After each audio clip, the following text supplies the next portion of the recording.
ఈ అమ్మాయి లక్ష్మీ ప్రసన్న సుబ్బారావు గారి కుమార్తె.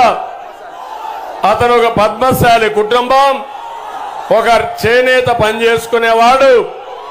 అలాంటి వ్యక్తి అప్పుల పాలైపోతే 4 ఎకరాల ఆస్తుంటే ఆ భూమి అమ్మి అప్పు కట్టి ఈ పిల్లల్ని చదివించాలనుకున్నాడు.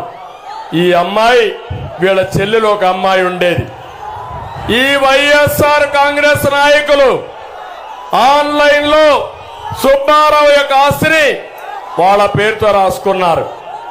పాపం ఎంఆర్ఓ దగ్గరికి వెళ్ళాడు, లంచాలు ఇచ్చాడు, అందరి దగ్గర తిరిగాడు.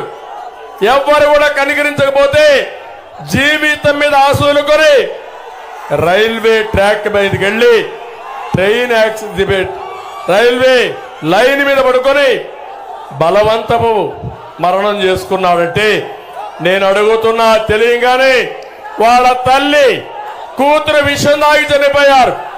ఒకే కుటుంబంలో 3 మెంబర్స్ చనిపోయారు. ఈ లక్ష్మీ ప్రసన్న హైదరాబాద్ లో ఉంది కాబట్టి బతికిపోయింది. నాకు తెలిసిన వెంటనే 5 లక్షల రూపాయలు ఆ అమ్మాయికి ఆర్థిక సహాయం చేశాం. ఈ రోజు హామీ ఇస్తున్నా, మేము ఆ అమ్మాయిని అన్ని విధాలా కాపాడుకునే బాధ్యత మాదని మీ అందరికీ తెలియజేస్తూ ఉద్యోగం కూడా ఇప్పిస్తాం, జీవితంలో కూడా సెటిల్ చేయిస్తాం. నేను ఒక్క విషయం అడుగుతున్నా. పవన్ కళ్యాణ్ గారు గట్టిగా అరిశారు, గట్టిగా చెప్పారు.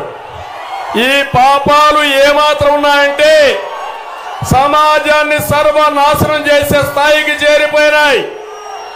తమిళలో రేపు గాని పొరపాటును ఎవరైనా వైఎస్ఆర్ కాంగ్రెస్ పార్టీకి ఓటేస్తే మనమందరం ఏమవుతాం మీరే ఆలోచించుకోవాల్సిన అవసరం ఉంది.